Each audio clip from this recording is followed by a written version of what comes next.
trust me, this man is one man who made me get to where I am when it comes to my profession. He made me go to the School of Performing Arts. He made me do drama. He made me do theatre arts.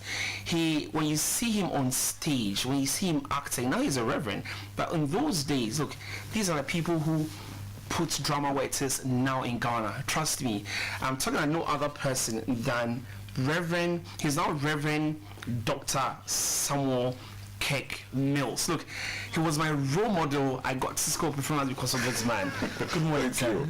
Good morning, sir. It's a pleasant thing to hear this. Yeah, I'm so elated. I'm so elated. We went about doing these things and out of the love for theater and passion for it, and never really grasped any moment that you'll be serving as a role model or an inspiration to someone to come into the theater. Are you still acting? I transitioned to education. Okay. But I know that the acting is still in the blood, and I can deliver any moment I'm given the opportunity to do so. Yeah, I mean, if you see these guys on stage, it was like a basketball team ready to go and play. I mean, they were so serious, and that's the profession, that's the ethic. Once again, thank you so much for coming. All right, so let's move into the leadership series. We'll talk about drama when we're done. Now, if leadership is influence, okay, if we say leadership is influence, what then is Christian leadership? Can we juxtapose both? Well, the thing is Christian formation, leadership. Yeah. And we're looking at the church family system as a setting, where the proper social development of a people is to be attended to. Okay. What I'm bringing across is that one, the parent,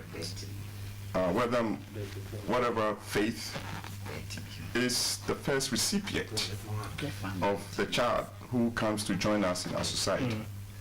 And what the parent does with the child in his or her formative years, early childhood, is so critical. Okay. And we are going into the arena of this development not only taking place when a child is born, but in the womb.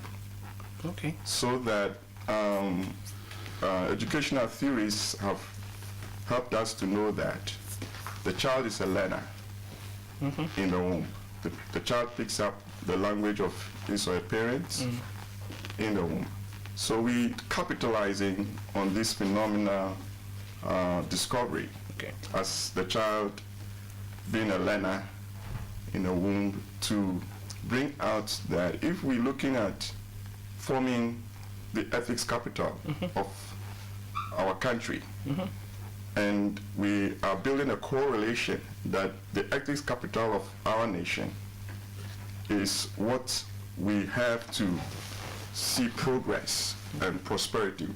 This correlation is suggesting that in the ethics capital of the country, where our entrepreneurs, our social service providers, etc., are applying themselves to the systems and the rule of law, etc., things function as they are supposed to. And when in that assumption we know that things are properly running in their systems and by the rule of law, we can look at progress and prosperity in the sense that where we want our aspirations for and to be, we can see how we are realizing it. And if there are things that are not working, we can re-evaluate and then move forward. So do you think the Ghanaian society, when you're talking about ethical values, do you think it's really there? Yes. It's there? It's there. It's there. I mean, it's there in the sense that the human conscience, as humans, we carry conscience. And if I may bring in a biblical line to it, in Genesis chapter 1, we learn, Genesis chapter 3, we learn that man took of the fruit of the knowledge of good and evil. Okay. And then God would say in Genesis 3:22 that the man has become like one of us to know what is good and evil. So every human being has this thing in him or her that he knows what is good. It is an effect of Adam and Eve taking off the fruit of the knowledge of good and evil. Okay. So conscience is present with us. So in every society, this conscience pervades. But as to how the conscience of knowing what is good and evil is being applied to what is good is another challenge. So that's why I'm responding to your question that in Ghana, in each and every one of us, conscience is present to know what is good and what is evil. Okay. Yeah. Right. Now, you're noted for this quote that says that the proper social development of a people is an investment to the ethics capital of the nation for its progress and prosperity. Yes. These are very strong words. Yes. Are you saying that coming this far as a country, we've not really invested in the ethics of the capital of the nation? Well, I wouldn't say so. What I'm purporting to is that there are works being done to help with building the ethics. You know, I met with the deputy commissioner from Shraj, who happened to be my classmate from Apam Secondary School. And you know, he was showing me what they were trying to do in generating ethic values in the primary schools. You know, so there is work. What we are bringing on board is to strengthen, to enhance this work. So for instance, when I met with him, he brought out the curriculum that they had done, and he just sat back and said, Kirk, the missing piece that we have with this curriculum is the parents. Our concern is when we have trained these students and when they go back home, are the parents ready to support, reinforce what we have trained them to have? You know, it's like putting something in the sieve and it's just draining out. You know, so in responding to your question, yes, there's work being done, and even in our schools, generally speaking, courtesy for boys and girls, you know, all of these things are... Do we still teach that? I don't think so. It's not there. It's not. No, you're coming up, you're organizing a seminar, and your seminar is on Christian formation leadership. That's right. You've spoken a lot about ethics, values, and leadership, Christianity. Now, what exactly is this about? All right. The Christian formation leadership is to train individuals from local congregations like Methodist, Presby, Anglican. And leaders or just individuals of the churches? Well, it's individuals. And by individuals too, we have certain criteria. You know, this individual has to be someone who is well formed in their Christian values, relationship with God, etc.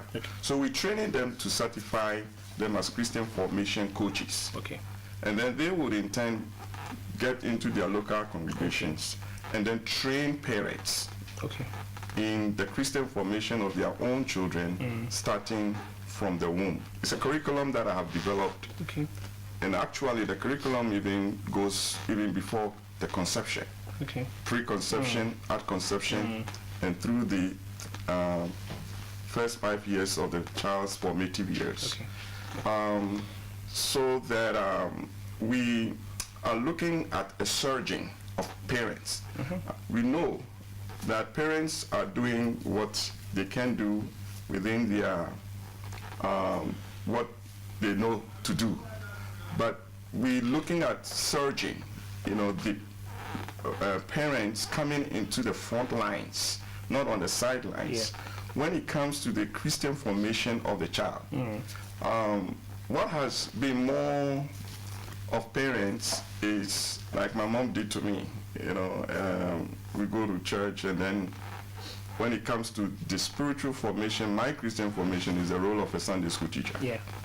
You know, and what we are bringing across is that before a Sunday school teacher would have your child, you the parent, you are the primary minister of God. Sure. That God has ordained in the child's life. Yeah. To begin. And that's one point people don't really don't do. And we are taking this from Samson's parents. Okay. I don't know how many people know about Samson these days, but his parents received this message that God is bringing them a child who is going to be a Nazarite. Not only when he's been born, but he's going to be a Nazarite from the womb. From the womb.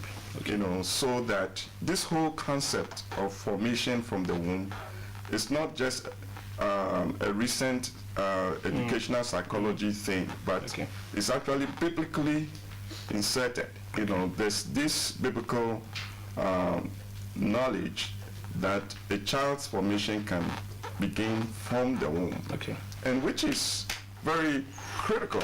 You know, if we're thinking about parents are the first recipient, so it means before A, B, C, D, or before he gets into whatever friends he or she would have that may or may not corrupt his or her values. The formation, you see, this is the formation of the child's mindset, the cognitive, his attitudes, his kinesthetics, the behavior is already, the formation of it is taking place in the womb. That's it. That's it. And we're giving the example with Moses. Okay. See, Moses' parents had the privilege to form him at the very early age of his life. If you remember, Potiphar's Pharaoh's daughter would give Moses back to his parents. And the Bible says that when the child grew, it really doesn't give us the exact age, but we can assume that maybe by the time Moses turned 10 or 12, he was taken back to Pharaoh's house. At the age of 40 years, the Bible is saying that he knew that he was an Hebrew. Where? In Pharaoh's house? In Pharaoh's house? No, because in Pharaoh's house, no Hebrew person will go there and educate a child. So where did he gain this understanding that I'm Hebrew? The parents. The parents. And he realized that the Bible says that he rejected all the things that that the Egyptians would give him to rather be in association with the Jewish, the Hebrew people. You know, so you those realize 40 years are very important. 40 years, he wasn't corrupted. Because why? He's been formed. You know, so this is where we pitching our curriculum. That if parents can be equipped with the frameworks, the tools to be able to engage in the formation of the child from the womb, continuing, you know, in the early formative years of the child, guess what Ghana will look like? That's it. But it's a good, it's a very good project. Is this the first time you're doing this? And tell us who the speakers are, where this is happening. Is it a day seminar and all that? Reverend Dr. Fred Degbe from the head pastor for Calvary Baptist Church. And then Mr. Akonkwesi, Richard Akonkwesi, who is the Deputy Commissioner for Strage, myself, and then Reverend Dr. Dora Bote, who is President for Life Ministries. These are the speakers for the day, which is May 11, Saturday, 10 a.m. to 12 p.m. Where is it happening? At the Wisconsin International University College at Agoba. So just a day's conference? It's a day's conference, a 2-hour thing, and it's intended to be a conversation. It's not just speaking to or art, you know, but we want to engage in a conversation with a question. You know, if our assumptions are true, what type of investments are we to Ghana for social policy, for church discipleship agendas, for the country as a whole? What type of investments are we to put into something like this if we are taking the assumption that our ethnic capital is our asset in bringing about progress and prosperity in our country?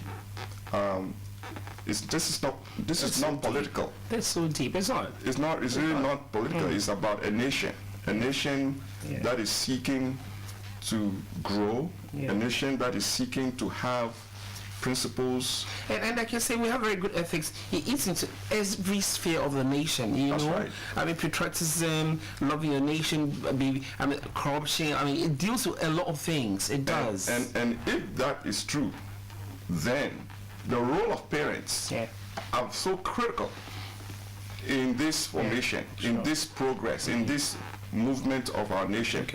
And it's not only just a national progress, but it is a God-ordained thing. And we are subscribing to what God has ordained as people. You know, we have other significant people in our societies that are doing all kinds of things to support our growth as a nation, as a people. You know, but parents are the primary. They are to be in the front lines. When parents take the lead, then others come in to support. Then we are on a good path. So May 11, what time? May 11, 10 a.m. 10 a.m. Okay. All right. And it's open? And say that again. Is it open to all? It's open to all. Okay, 10 a.m. We'll be wrapping up very soon. Give us your final comments. Your last words. I think that Ghana is at a place where we really need to strengthen our ethics. Doesn't mean that we don't have ethics. We do have ethics. But we're talking about strengthening the ethics. And we're talking about, in strengthening our ethics, the role of parents are crucial. All right, so this is a Christian Formation Leadership Seminar coming up on May 11th, 10 a.m. at Wisconsin, Within University College, and you have to be there as well. Ethics, very, very, very good. This is what permeates into us as a nation. If our ethics are correct, all other things shall go well, and we'll have good developments of the nation. Once again, we'll say thank you so much, sir. Thank you. And it's an honor meeting you, and there's still a lot more to come on the show, so we'll take a little break and come back. Stay on.